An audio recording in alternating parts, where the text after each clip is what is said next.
Hello, my name is Jeffrey Warber, and my research titled Stop the Sand Mafia is a forensics-based project that is being conducted at UTA's Luminescence Lab in the Earth and Environmental Science Department. Sand is the second most exploited natural resource in the world after fresh water and is being called the new gold. As illegal sand mining groups, known as the Sand Mafia, fight to collect this valuable resource, sand is used to build many objects, such as glass, roads, and concrete, and as demands continue to grow, it is said we could run out of sand by the year 2050. It is difficult to track these excavation activities since there is lack of oversight due to sand being easily accessible compared to other resources such as oil or coal. A new research method using luminescence geochronology could identify specific locations where sand is being extracted to help stop illegal sand excavation as well as helping the environment. The basic concept of luminescence provenance analysis starts with various source areas that have different sediment proportions, which can be seen in Figure 1 with our red, green, and blue regions.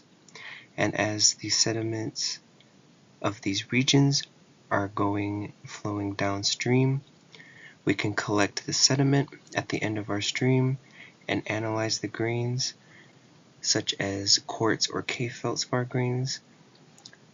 We can see how much sediment from each region is being sourced into the river based off of our OSL decay curves and plotting them into a percentage chart. Once we take these sediments into the lab, I isolate the quartz grains and run them into our OSL machine, where these grains are treated with radiation doses to expose different sensitivity signals. This machine can be seen in Figure 2 down here in Methods. And after analyzing the luminescent signals from these sand samples, a comparison can be made to see if the sand samples collected from specific locations have a unique luminescence property that are characteristic of their origins. This technique could determine whether sand of unknown origin was illegally sourced based off of measured luminescent signals. Although each sample gives a unique measurement, in Figures 3 and 4 in the top, we see that samples UTA 153, which is in blue in both figures, this dark blue color.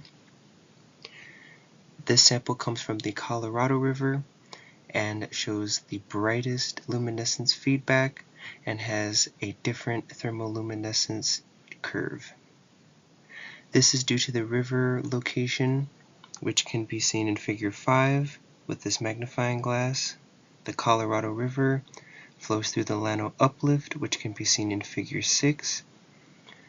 And this Llano Uplift contains Precambrian igneous and metamorphic materials compared to the rest of Texas, which contains sedimentary materials. Due to this change in lithology, we have our different luminescence feedback for this Llano Uplift region, as well as this river region. Future work with luminescence fingerprinting analysis could also be used for illicit sand mining at barrier islands, as well as finding the geological history, as well as the origin of these barrier islands. We can also use this method to determine if these islands were created or impacted by glacial periods. In conclusion, samples from the upper Colorado River are possibly first cycle sources, meaning that it came from crystalline basement rock from the Llano Uplift just a few thousand years ago, and the other closely grouped multi-cycle sand comes from sedimentary rock regions. Finally, I would like to thank the UTA Luminescence Lab and the Earth and Environmental Science Department for their guidance and support. Thank you.